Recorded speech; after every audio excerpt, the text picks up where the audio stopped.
Welcome everybody to another episode of the Adeptus Ridiculous podcast. My name is Bricky. My co-host is dead. We are replacing him today. Before we start with that, check out our Patreon at patreon.com/Adeptus Ridiculous, where you can get a ton of great benefits like the Discord, awesome posters every month, bloopers if they happen, and all of that great jazz. Check out the Patreon. Also, because this is me saying it, I'm going to put more emphasis on it. The merch! Buy the merch! It's great merch. Organate.com. It's in the description. Merch. Little guy merch. It's the shirts, hoodies, black, white, all the options. Merch. Poster. It's great. Book club is Betrayer. 17K on Patreon. We'll do Dornian Heresy and Blood Angels. We have a sponsor for this episode, so I'm being fast. Roll it, Shy. This episode of Adeptus Ridiculous is sponsored by Bespoke Post. It's a monthly membership box delivering boxes of top shelf goods from under the radar brands, as 90% of the products in the boxes come from small businesses based in the US. Each month there's a slew of new products, outdoor gear, barware, kitchen goods, clothing, etc., all based on a personal preference quiz you fill out, and they are changing every month. Each box only costs $50 but has $70 in retail value, and you get a preview of what comes before it's shipped. You can decide if you'd like to keep it, swap it for a totally different box, or just skip the month entirely completely free of charge. You only pay for the things you want. And you can get 20% off your first box by clicking the link in the description and entering the coupon code Adeptus20 at checkout, or go to bespokepost.com/Adeptus20. Again, 20% off with the code Adeptus20. Thank you so much to Bespoke Post for sponsoring this video. Let's get on with the episode. Hello, man in the walls. I've made my way out again. We've had a swing door installed. Did you notice? It's like the one that you get for a dog, but it's bigger because I'm, well, maybe a massive dog. I don't know, but I've crept out just temporarily, just because, you know, as you mentioned earlier, DK is no longer with us. He's gone now. This is just the start of finding a suitable replacement. We might be able to resurrect him.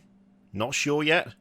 We've got the lightning rod. We've sewn the bits that were taken off him back on. So it's possible. Never say never, but it's not looking good. All right, it's not a perfect plan. There's other ways we could go with it, but I'm sure it'll be fine, right? We'll figure it out. He's come back from worse. Although, have you buried him in the past when this has happened? Because I know that's what happened this time. This might add an extra level of I put him in the I put him in the pet cemetery. Oh, that's not too bad. They're usually shallow. He should be okay. Oh no, Stephen King's pet cemetery. Oh, all right. we're in a much bigger problem anyway. Anyway, as Shy likes to constantly post in the chat, get on with it, Junior. You are leading an episode today. I am. I've nicked your job for this one, but it's you can have it back when DK's resurrected, because I don't think we should put him in charge again. I don't know if that was a great idea the one time we did it. Might be best to, you know, ease him back in via normal means. But I do have a quote for you. Being host, I do actually have a quote, and people are going to find this one really difficult to look up, and I'll explain why in a minute. We have failed. It should have been a momentous day. A new dawn for his Imperium, a sacred work that would push back the darkness at the edges of humanity's existence. Instead, we created failures, abominations, angels without wings. May the Omnicia have mercy on those unfortunate souls, and forgive us for our tampering with his greatest work. Ooh. Okay, well, did you pronounce it Omnicia? Yeah, I really struggle with that. As I was saying it out loud, I was like, I've messed that up, but I don't want to start the sentence over again because I don't want to mess the rest of it up as well. It is Omnissiah, but yeah, I messed that one up. Okay. I was making sure that I wasn't with the wrong one here, and I've been saying it wrong for God knows how many episodes. No, when it comes to pronunciation, just assume I'm wrong, because I usually am. Well, it's difficult because you're British, and so is James Workshop, and all right, whatever. Okay, well, it's Admech based somehow, but they say we have failed, and it's something against his holy glory or holy whatever. I'm gonna go with. Are we doing like any kind of Man of Iron thing? Oh, you're not like far off. You're not cold. Not hugely warm, but not cold. It's definitely, I would suggest, innovation in a way. Okay, well, innovation means obviously heretical, which that's why I was like, okay, we have failed, we've made abominations, like, okay, that sounds as if it's the Men of Iron thing, but I guess the Men of Iron was before all that. So does it have anything to do with Cawl? You could say that it's something of like a precursor to Call's work. Oh shit. I remember hearing about some dude who wasn't Cawl but was also Cawl. Crap. God damn it. I can provide a second quote, but it will give it away immediately, which is why we didn't use it for the first one. God damn it. It's not Necrons, is it? No, of course not Necrons. I do the Necron stuff. I am the one who crons. You are the Mr. Necron, or so I've been told. The Mr. Necron. Nah, fuck no. I don't got it. Give me another quote. Okay, it's going to give it away immediately. The other quote is, "Some call ours the cursed founding, but it is no curse." Oh, are we talking about the cursed founding? Yeah. You can see why I didn't lead with that. Well, actually, okay. I think that does remind me. It was the cursed founding is when all the gene seed and stuff got all fucked up, right? And a whole bunch of these successor chapters got screwed. Wasn't it the Lamenters one of them? Yes, the Lamenters was one of the chapters that was created during the 21st founding, which is the cursed founding. And the original quote is something I made up because when me and Shai were talking about the episode subject, I looked for quotes, and literally, really, all I found at the time was, "Some call it the cursed founding," and I was like, well, we can't use that. that's not good. I think you threw me off with the Omnissiah statement. I think I was thinking of the Omnissiah. I was like, well, it's gotta be AdMech thing. I'm like, well, kinda, but not really. It was a bit of a curveball, but it's related because it was AdMech. It was AdMech-based shenanigans that led to the whole thing. So they're kind of to blame. Oh, it's AdMech-based shenanigans? Oh, I didn't know it was well, I'm sure we'll talk about this. Please do share, because I didn't actually know it had anything to do with the AdMech. So the 21st founding, which is the cursed founding, was funnily enough the largest Space Marine founding since the second. So a huge number of Space Marine chapters created, and the focus of it was the Adeptus Mechanicus, who decided, in their infinite wisdom, that they were going to remove existing flaws and deficiencies in Adeptus Astartes gene seed, with the hope of basically producing Space Marines that were Primarch-like in their power and stature. And they had a project name, which was Project Homo Sapiens Novus, for some reason, but that detail is there. I don't know why they went for that, but they did. So yeah, the Adeptus Mechanicus tried to do a call before Cawl successfully did a call, and massively improve the work of the Emperor and create Space Marines that had effectively no flaws in their gene seed whatsoever. Okay, why did they pull a Cawl? Like, wouldn't pulling a Cawl be a problem? Wouldn't the AdMech be like, what the fuck are you doing? Well, this was also quite a while ago. So when the 21st founding took place, it was just before the I'm going to pronounce this wrong as well, the Age of Apostasy. So old Doge Van Dyer out there. Yeah, our man. Yep. It was just before he started his shenanigans. It's actually technically it's like this. I believe it's the second time that this was tried, because during the heresy, spoiler alert, there was a similar project attempted. So it's not like they were the first ones to give it a go, but they messed it up pretty badly. Like, most of the Space Marine chapters from the 21st founding ended up either with some sort of horrendous curse or mutation, or fully defected to chaos. It didn't go well. They were definitely not as good at it as Cawl has turned out to be. So, Age of Apostasy was 35th millennium? So I think if I'm not mistaken, the AdMech are still kind of like M35. Hey, I was right. Let's go. Yeah, nice. I know that the AdMech were still pretty not stoked with that kind of stuff, but I guess they weren't as hard in the zealot kind of world as they were in before. I did or at least they didn't hate it as much, maybe. Yeah, I kind of looked through because it seems like a bold move for the Mechanicus, given how completely anti-innovation they are. But I couldn't find a huge amount as to why this was kind of deemed as being acceptable. A lot of it, pretty much all of the stuff for the 21st Founding is from old white dwarfs and stuff. It's not something that have actually gone into a huge amount of detail about, even though they created some of the most interesting chapters out of it.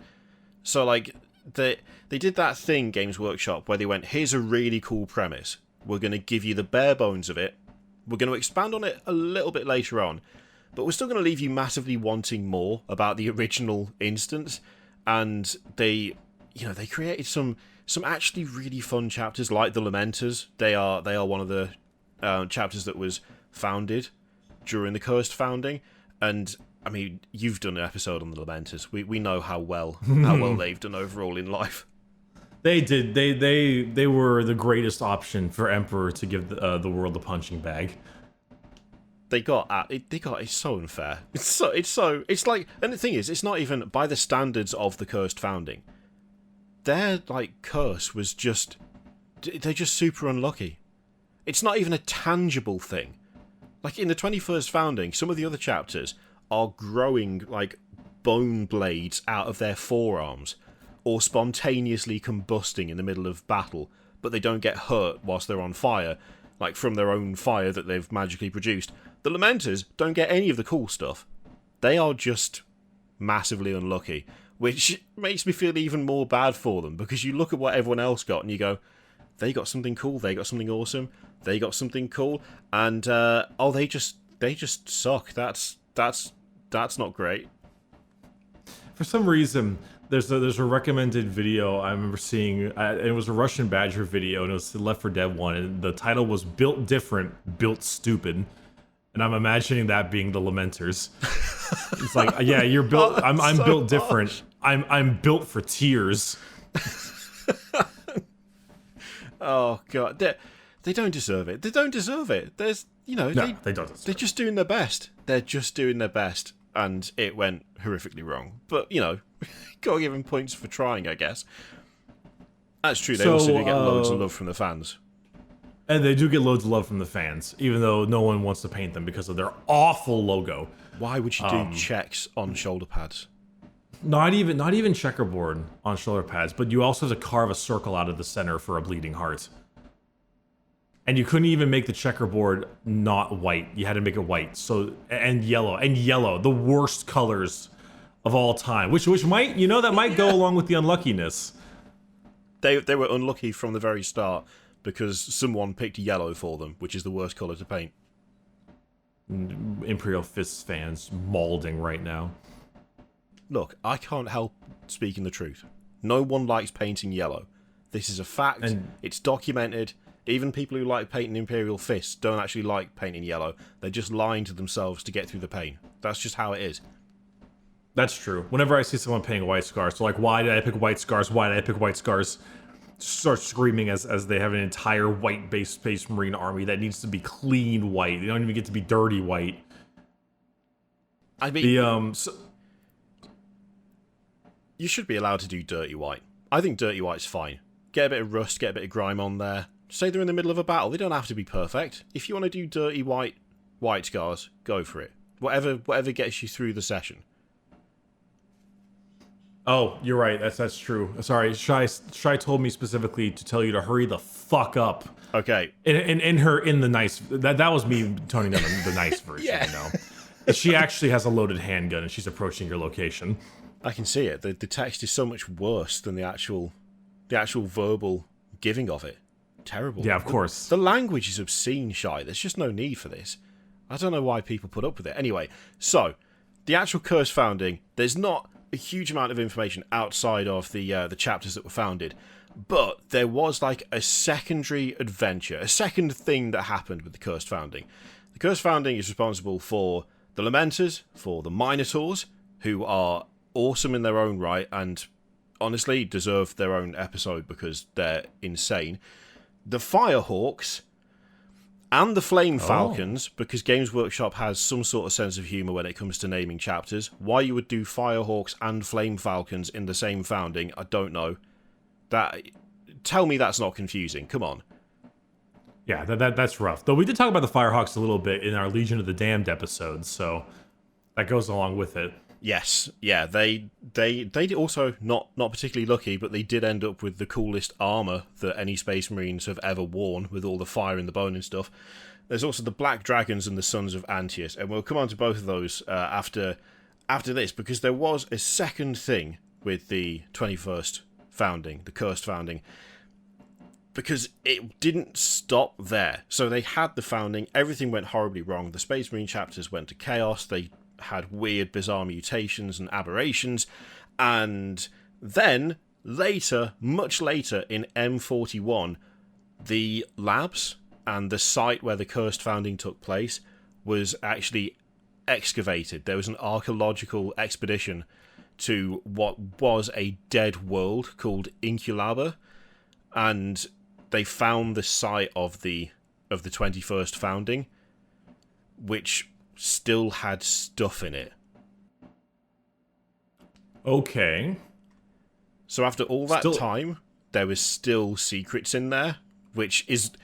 It's one of the things where it's like, you don't get much initial information, but then there's great setup for future.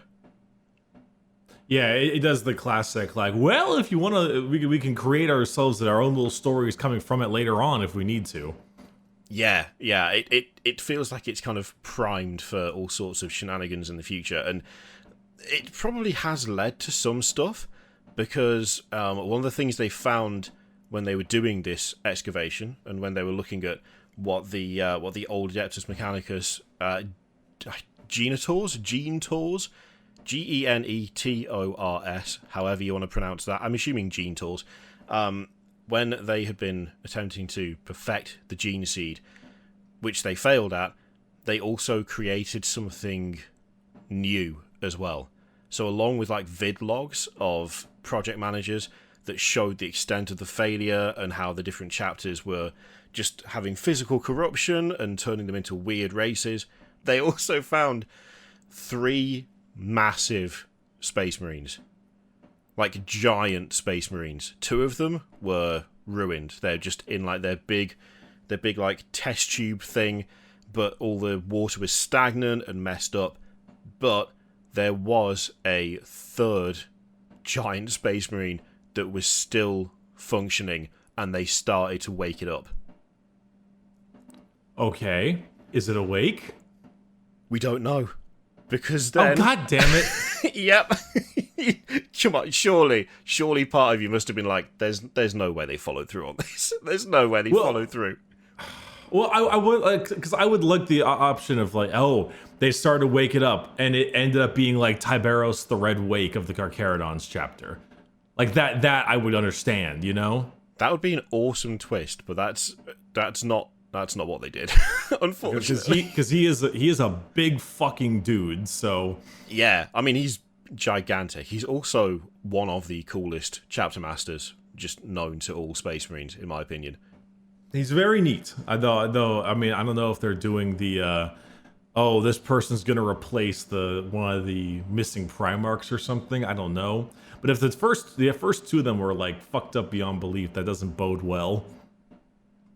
Yeah, it's already a bad start. It does get worse, but it does kind of maybe lean into what else has been going on with like changes to gene seed and stuff, because someone was aware of this place whilst it was being uncovered, and it was the man himself. It was Fabius Bile. So Fabius Bile knew all about this lab. He'd been alerted to it. Someone had sent a signal through the warp, actually during the founding itself. And when this excavation happened, like 5,000 years or whatever later, and they started to wake this 3rd figure up, they were naturally a bit unsure, a bit worried. They got the Grey Knights on the way to come and prevent the technology, the sacred technology, falling into into like the hands of chaos. But when they got there, there was no Adeptus Mechanicus archaeological team left. There was no sign of the vessel that they travelled in. The planet was dead again. There was just nothing left of anything at all. Not even any bodies or any signs of violence. And funnily enough, the big, giant Space Marine was also gone. And all that was left was a residual warp trail. Oh, goody. Oh, goody. Is that so our boy Bill has a subject for himself? It kind of seems like, yeah. Fabius Bile managed to get in there, steal all the stuff, remove all of it before the Grey Knights could arrive to secure it, and now there's absolutely nothing left because they, funnily enough, bombed it from orbit and then scrubbed all of the files so that there's no mention of it in any Imperial record because it's the Imperium and they love doing that. The concept of Fabius Bile has a Primarch-sized Space Marine to toy around with from the Cursed Founding is like, you don't really get a whole lot worse than that. It's awesome, that's pretty though, isn't high it? up. It's pretty cool concept because, you know, I've my corruption to chaos has been slow and absolute. Even though I think Bill is a fucker, it's still rather interesting. That being said, it's also quite horrifying. I don't know if well, is there an Imperium equivalent that I prefer to have the hands of a giant Primarch-sized Space Marine?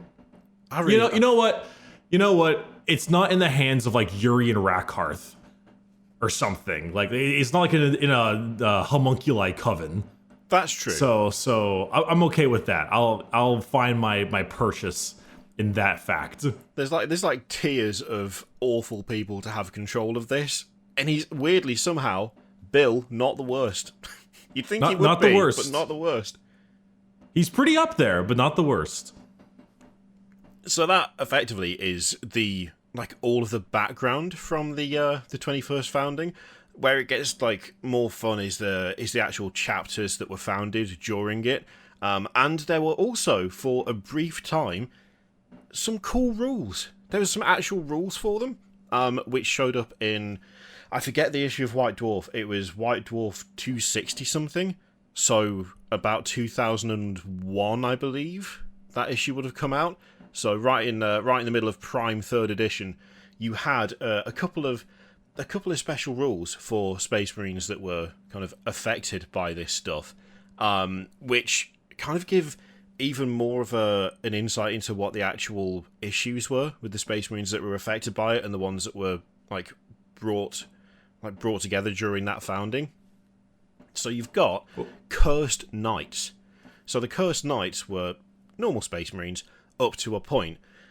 These individuals are Space Marines who appear to have escaped their chapter's curse. They are strong, tall and proud in form, yet this veneer of perfection hides a curse often more extreme than that affecting their brethren.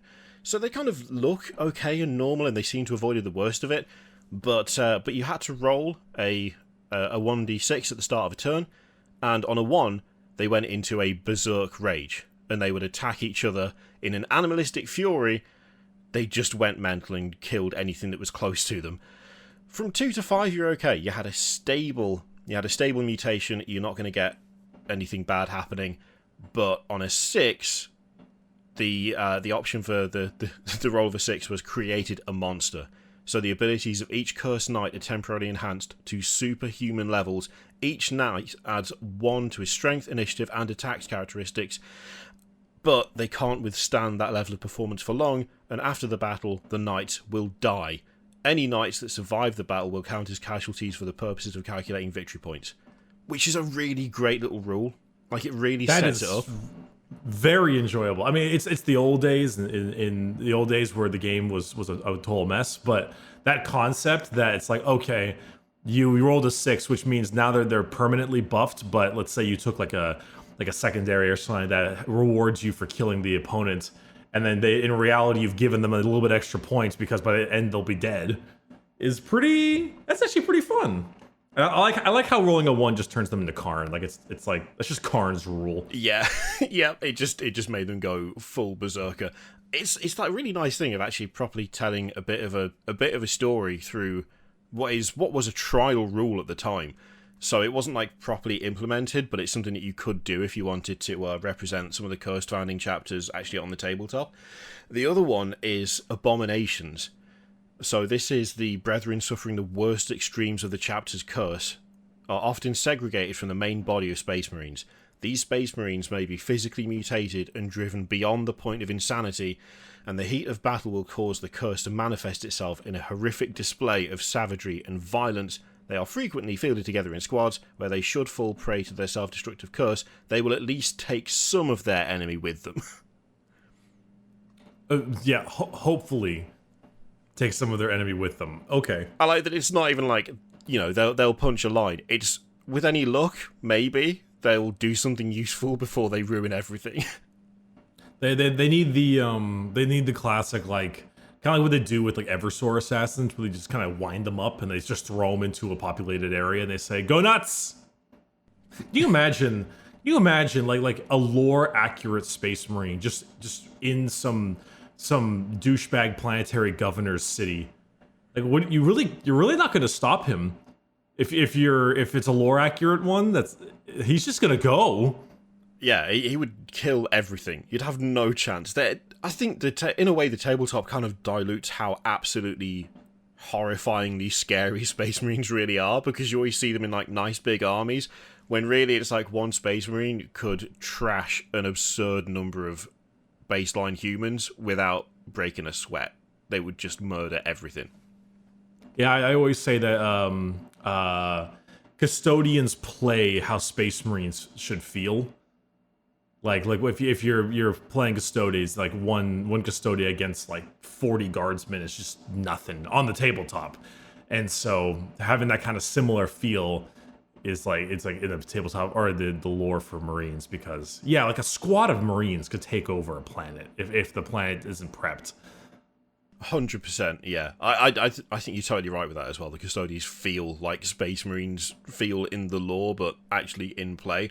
A couple of things that the Abominations get that again like really works for like telling the story and through the rules of them, they get Death Spasm. So each time an Abomination rolls a 6 to hit in close combat, you must make an additional attack. You must keep rolling until no more sixes appear. So you just keep getting like an exploding D6 mechanic. However, if the result of any of these extra attacks is a 1, then the Space Marine undergoes an uncontrolled and potentially fatal mutation, changing form and strangling all those nearby with rapidly mutating protoplasmic appendages. And so for every one of the extra close combat hits that roll 1 to hit, the attack will be inflicted against the Abomination squad instead of the enemy, which is a horrendous mental image, just going absolutely wild until suddenly tentacles everywhere. Gross. I was about to say, wait, well, hold on, these are loyalists? This sounds like a possessed. It's pretty much exactly that. It's just loyalist possessed, which is probably why they never fully made it into actual rules, because they're just getting Chaos's stuff. But I would argue in this specific instance, a little bit cooler, just because of the whole cursed founding thing, and then being potentially normal up to a point, and then just losing it. I can't just imagine that. Like, he's there in the guardsman ranks, and they just burst forward. Like you just see this guardsman's never seen a fucking Space Marine in his life, and it's like, oh my god, the Emperor's angels are here to save us, and he just bursts 30 tentacles and strangles your friend. And like, oh my god. And then you're fighting the Tyranids, and he's like, I don't know, is he infected? Like, what the fuck's going on? I can't imagine the mental gymnastics the poor guardsman would have to go through. That's what I was going to say you just quit and then run, but commissars exist, so that's not an option. I was about to say, hold on now. They also get fearless, so they don't get pinned and pass any morale tests, because I guess if there's a chance of you exploding into tentacles every time you go into close combat, what are you going to be scared of? Yeah, these are still the knights, right? So it's two different types, the Cursed Knights and the Abominations. The Cursed Knights have actually just got a 0 to 1 limit, so you can only have one squad of those. But you could, if you were doing, for instance, a Black Dragon's army, you could just fill everything out. Fill out your troops with Black Dragon Abominations, which, funnily enough, in the page from White Dwarf that I've got in front of me, they did just use parts from the Chaos Sprue. the Marine is just normal normal tack marine, but with chaos arms and a chaos head. Which, to be fair, is pretty much exactly what the Black Dragons look like. Yeah. Okay. So abominations are like a variation of a cursed founding marine. Then is basically what I'm hearing. Yes. Yeah. They're the ones where it went real bad for them. Gotcha. Okay, I was a little confused.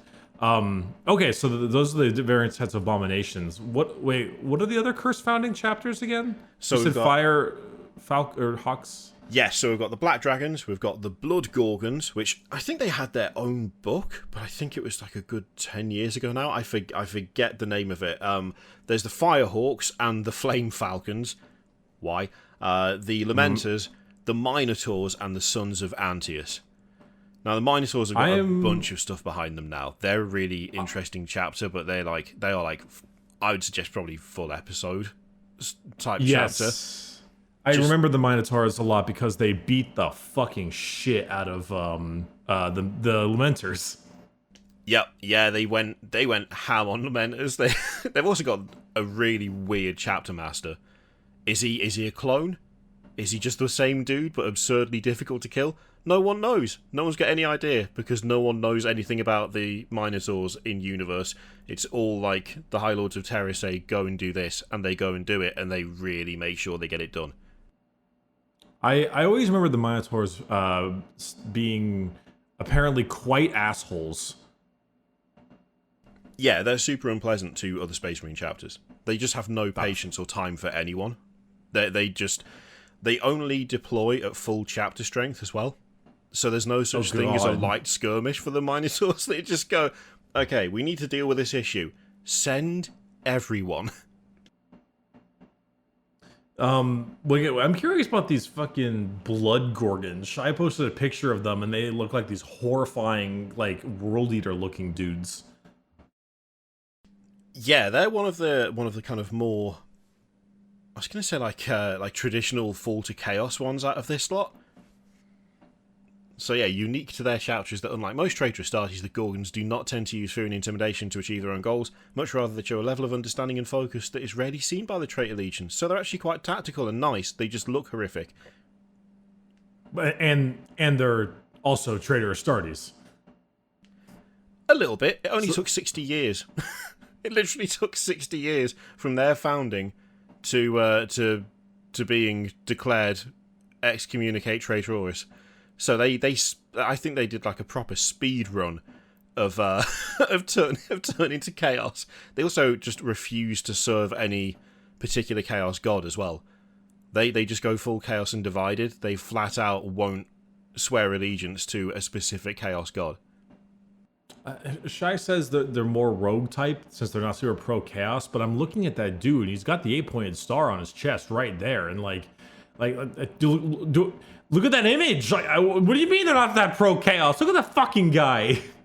I feel like they're one of those ones where they don't think they're particularly pro chaos. They're just like they just do what they want. They are loyal to themselves. But then again, if you're going around murdering like populations, killing loyalist Astartes and chapters, and they might not think they're particularly serving chaos, I suspect, but they totally are. And as soon as you look at them, it's like, Jesus Christ, lads, you've got some serious corruption going on there, whether you like it or not. True, though the Iron Warriors use chaos to fight the power, as you say, but Iron Warriors are also pretty irrevocably fucked up, both physically and in the head. They just also do that. They had a rough time of it. They did not have a rough time of it. No, they really did didn't. not have a rough time of it. They were very angry that dad didn't love them, and then dad's dad didn't love them. I love making excuses for the Iron Warriors because it really does. The more you read into them and the more you learn about them, it really does just seem to come down to, well, dad's an arsehole, so are we. And that seems to be the main cornerstone for their entire outlook.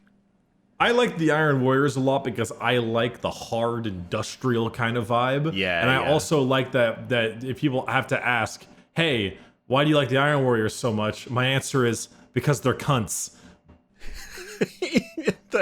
It's perfect. They're terrible, and I like it. That's all you need to know. All right. Anyway, all right, what's the next one? So black dragons we talked about briefly. They have a slight issue where they grow growths of bone out of their arms and on their head for some reason, but they also get long poisonous fangs as well, so they can bite people.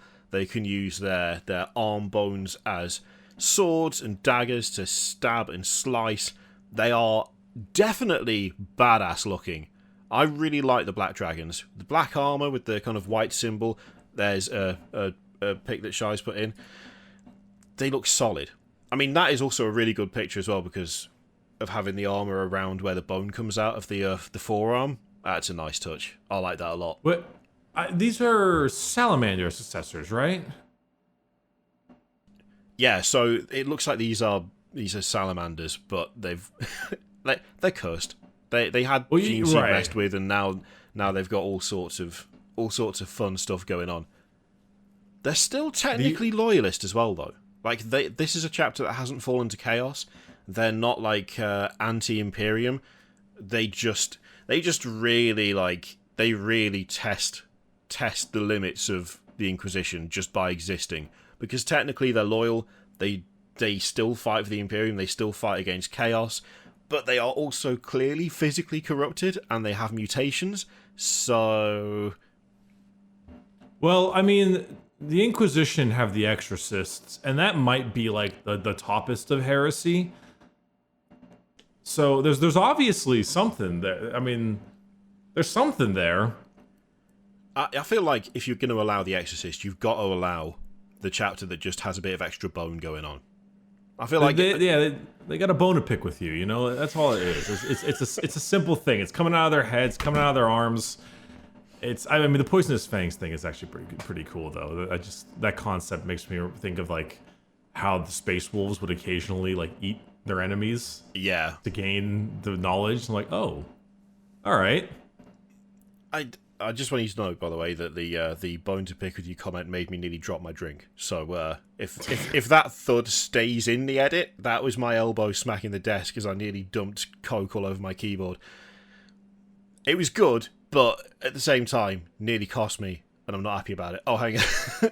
So, when the usual 5% tithe of gene seed is requested, the Black Dragons often resist giving it over, and sometimes have needed to be threatened with military action in order to comply with the tithe request, and when they do send it in, the veracity is unknown as each passes the most stringent tests. Some therefore believe that it is not even the gene seed of the Black Dragons. You can see why they sort of test the Inquisition a bit, can't you? Yo, I got a drug test today, and I've been smoking so much weed. Just can you piss in this bottle for me? Is basically what I'm hearing. Yeah, pretty much.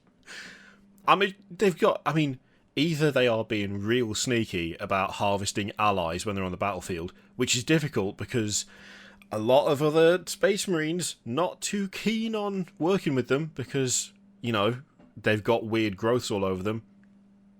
Either that or there's a bit of covert killing going on. That or I mean, Space Marines are very often quite high and mighty assholes. So they probably just look at them and they're like, ew, gross, abomination. Don't look at me, unpure. Yeah, just don't. I don't want to do anything to do with you. You look weird. You're clearly not of the standard that one would expect for the Space Marines. Let's just keep you over there. I'm not interested in working together. There's also the... so we talked about the Firehawks very briefly because they are, it would appear, the source of the Legion of the Damned. And the Firehawks really... not really anything that wrong with them before it went wrong for them. For some reason, they were kind of seen as, like, tainted in some way and prideful, and they wanted brotherhood in a way. And so they weren't popular, but there doesn't really seem to be all that much to suggest why that is, other than maybe a bit of haughtiness, which, to be honest, that kind of stinks of, like, Emperor's children to me. That kind of, like, a prideful approach and trying to be the absolute best. Like, that's the only thing I can really think, because even all their background material is just like, yeah, they were good in battle. They were effective. They didn't have any particular issues in terms of abomination type behavior. They didn't really have anything in the way of like just stuff growing out of them. They weren't as overtly cursed as the Black Dragons. So it's kind of weird that they were looked down on, but they did get, you know, the best ending of a lot of chapters. They might be lost, but at least now they've got badass armor, some of them, potentially, with bone and fire. Wait a fucking second. What do you mean the best ending? They've got like a horrible constant death and decay, and their bodies are like burning up on the inside, and they're just like, I just want to fucking die.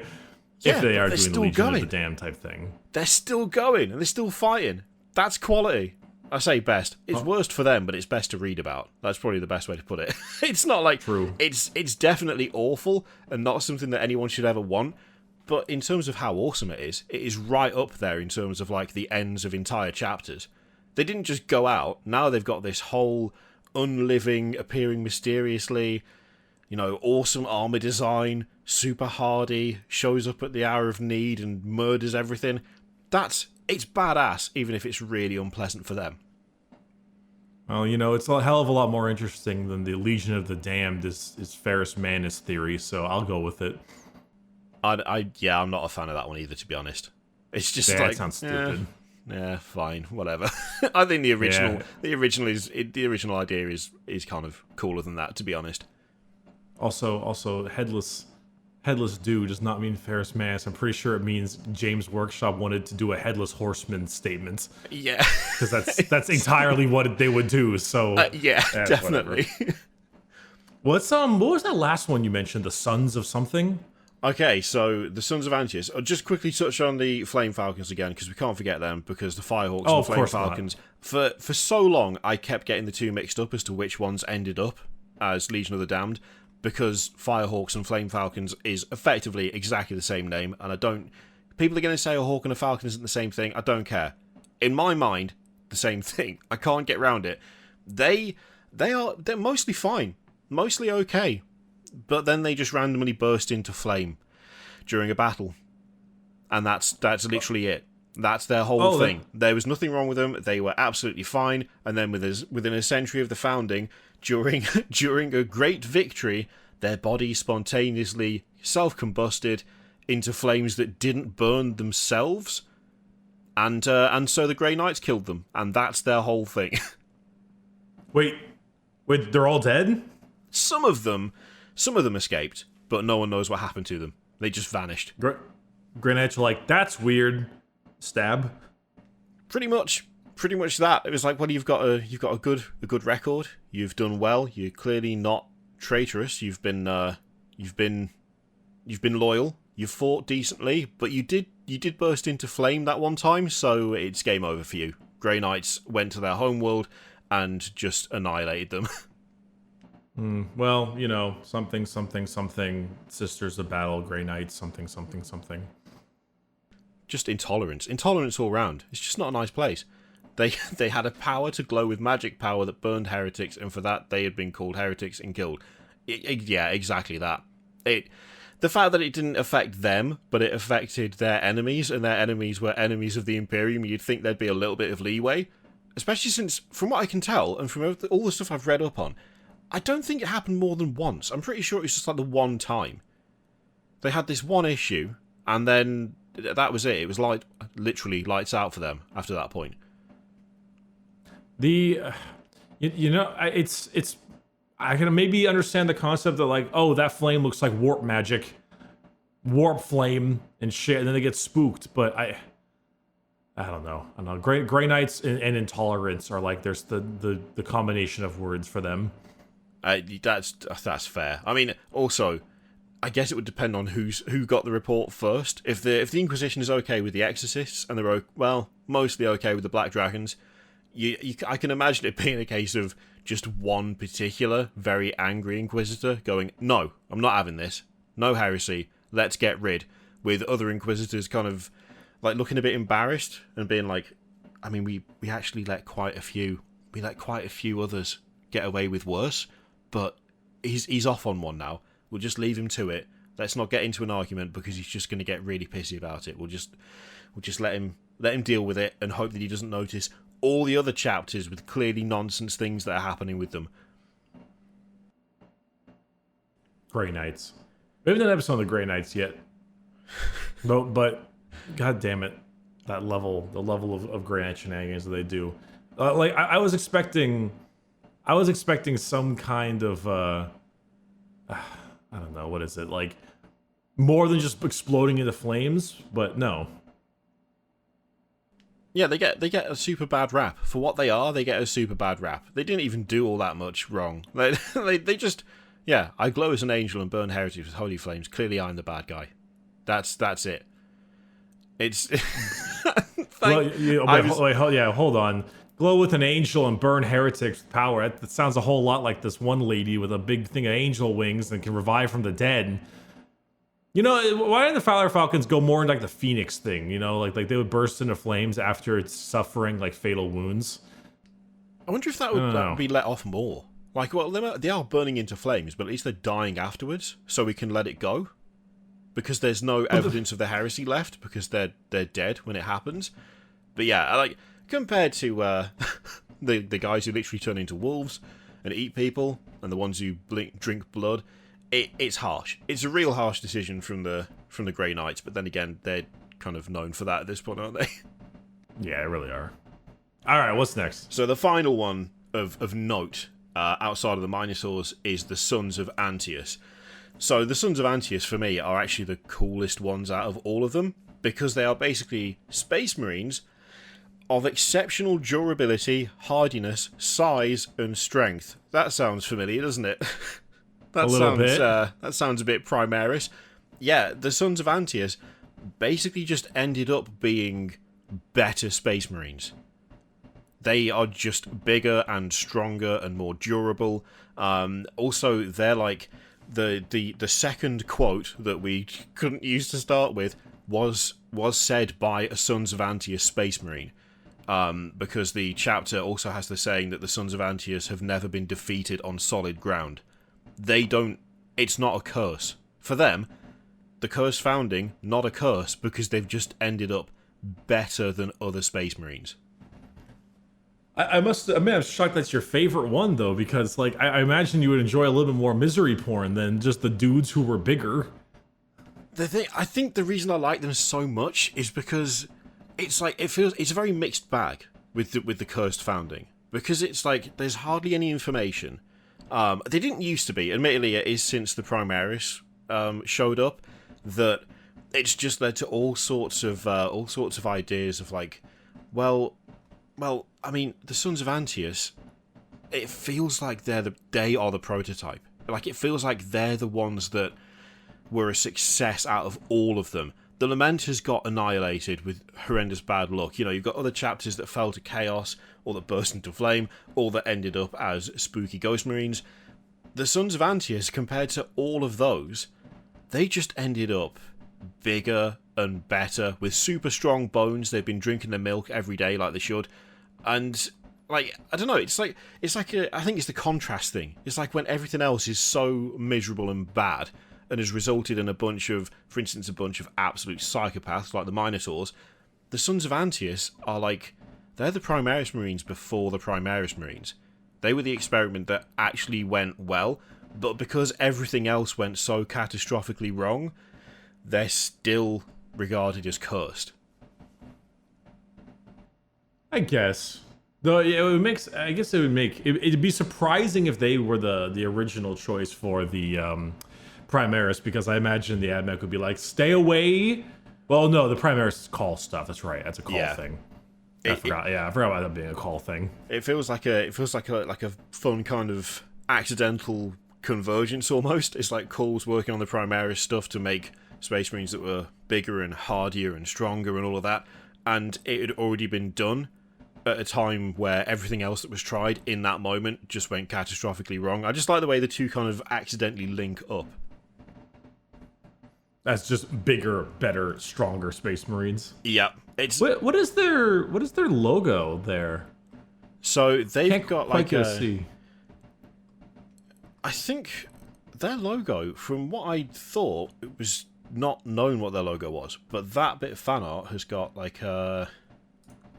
Oh, is that fan art? Oh shit. It looks like a kind of some sort of like eagle type thing, by the look of things. The fan art looks like that. Yeah. Yeah. The one that Shy posted, it's just an arrow. Just an arrow pointing up. Yeah. They again, it's like in a way it's kind of squandered the cursed founding because it's such a cool concept and there's so much scope for creating really wild Space Marine chapters. Although then again, the fact they haven't expanded on it much means that if you want to do your own cursed founding chapter, like, there's so much you can do with it. And let's face it, no matter what you do, none of it can be worse than the guys who sat on fire and then got killed. Like, nothing can be worse than that. No amount of homebrew is going to result in something that's less fun than, we're on fire now. Oh, the Grey Knights didn't like it. You can beat that easily. I really enjoy the statement that it's that the guys who sat on fire, because they weren't just running on fire, they sat on fire because they didn't get hurt by their fire, because they can just... The guys are literally the "this is fine" dog meme. Yeah. Except taken literally. Like, yeah, we're good. Oh my god. We're fine. That's got to be a bit of artwork, right? one of those Space Marines where the dog is. Yeah, the official Fire Falcons recruiting center. Yeah. Join now, and then it's just that picture. So the kind of official like mutation for the Sons of Antius is that they ended up with like basically super strong augmented skeletons. That was the idea behind it when the gene seed was edited. But you know, somehow they've ended up just being bigger and better and stronger. Although one of the reasons that they're not trusted by some is the fact that there is another chapter historically who is super resilient, which would be the Death Guard.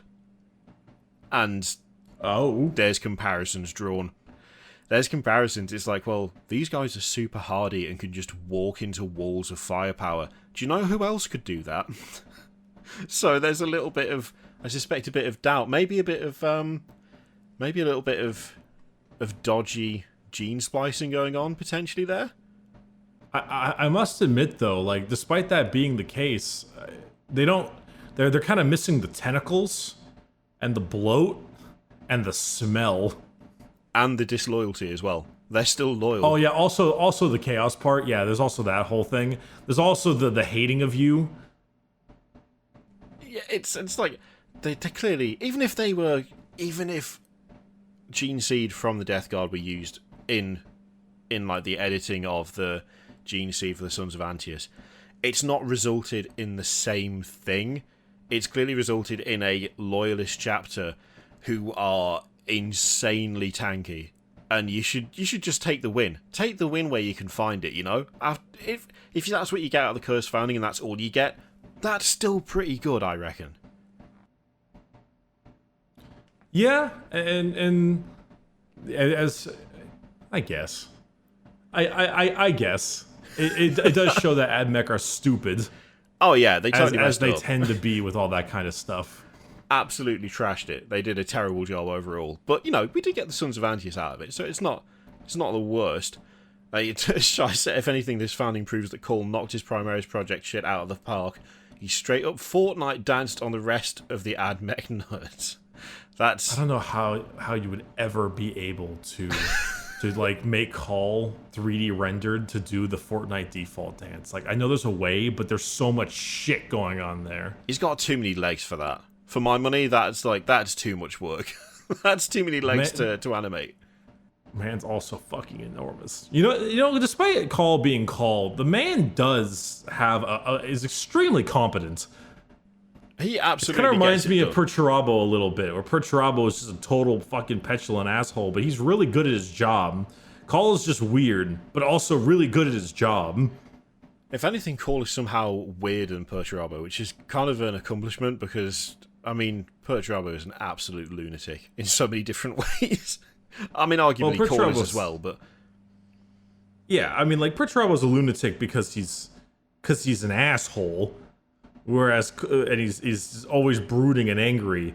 Cawl is like a lunatic because I think he genuinely doesn't even know what's going on half the time, and he just goes.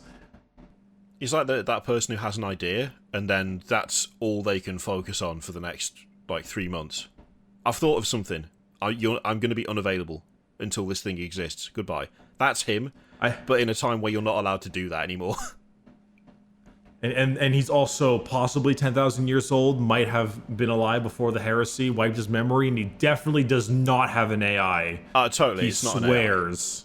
An AI. No, definitely not. That would be heretical, and Cawl is clearly not heretical with all of his basically brand new inventions that he keeps coming out with. Totally legit, top to bottom. Oh yeah. Oh, he knows exactly what's going on. He's very smart. Oh god, I love Cawl. So yeah, that is pretty much everything we know about the 21st founding, the cursed founding, just before Doge Van Dyer goes off on one, and it was mostly a horrible disaster. But yeah, the Minotaurs are such a fun chapter, and they have one of the most interesting chapter masters, and it is literally an episode in and of itself covering the Minotaurs. There is one little thing that is kind of funny about them, which is the fact that there could be 2 Minotaurs chapters, but we're not really sure. Because there was a Minotaurs chapter a long time ago, and then Games Workshop did the thing they do, where they take a chapter or they take an idea and then they kind of update it and rebrand it, and the kind of rebrand of the Minotaurs is nothing like the old Minotaurs, so it could be that 2 existed at once, or that one is just a retcon of the other one, but because it's the Imperium and no one has any records and everything's knackered, no one really knows for sure, which is a nice fun little extra for the Minotaurs. But yeah, bunch of absolute psychopath berserkers who deploy in chapter strength because they want to get the job done as quickly and as brutally as possible. Oh dear god, the old colour scheme. Ugh. Of the Minotaurs? Oh my god, that's almost worse than the Salamanders one. Oh, it's bad. It's so bad. It makes my eyes are. I'm actually bleeding looking at that. Oh Jesus! Yeah, the new Minotaurs look way better. I thought the Lamenters were hard to paint. See a full army of those. Let's go. Well, we'll have to. I mean, we'll have to do the Minotaurs episode later because apparently, I mean, you seem to have a huge hard on for them, and I don't know much about them at all besides the fact that they're assholes and they bonk the fuck out of the Lamenters. I did at one point have a fairly sizable Minotaurs army. I do like the Minotaurs quite a lot.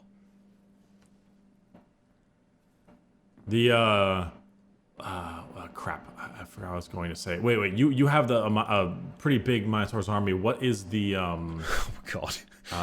Okay. Oh, Shy. God damn it, Shy. Oh no, my chicken. God damn it, Shy. Yeah, I did at one point have quite a big Minotaurs army. I ended up selling it to start another project, which is one of my eternal regrets. But yeah, I like them. I like them a lot. They're very fun. They got that whole Spartan look to them. Like Asterion Moloch's got the kind of the circular shield, and he's got the spear and the crest on the art. It's cool. It's a good look. Oh yeah, they full on embody the whole Spartan aesthetic. Yeah, definitely. Which I do think is also really really cool. The circular shield plus spears. It's just really dope looking in general. Though I must admit, I wonder. I'll figure it out. I'll learn more about them in a later episode. Meanwhile, Shy is gonna burn her goddamn house down because she forgot to take her goddamn chicken out of the goddamn microwave. Just to clarify something, because it's only just struck me again. The time difference when it comes to us recording together. What time is it for Shy? Like, because if it's not like at least midday, got no business cooking a chicken. I'm just throwing it out there. You can't cook a chicken for breakfast or dinner? I mean, you can cook a chicken for have it ready for 1, 2 o'clock. But if it's 9 a.m., who cooks a chicken at 9 a.m.? I cook a chicken at 9 a.m. Really? Why though? Are you gatekeeping chicken? I've never heard of someone cooking a chicken at 9 a.m. I've never woken up and thought, you know what? It's 8:30. I need to get a move on because there's a chicken that needs to go in the oven. I've just never thought that. I don't cook the chicken because it's good. I cook it because it has a high level of protein, the low calorie content, and I'm trying to be good with my weightlifting routine. And so sometimes I'm sick of eggs and Canadian bacon, or protein shakes, and I'm gonna cook a goddamn slab of chicken thigh at 9 in the morning. You know, actually, you know what? That's fair. That's fair. I'd completely blocked out the whole like using chicken to get swole. I'd forgotten about that whole side of things.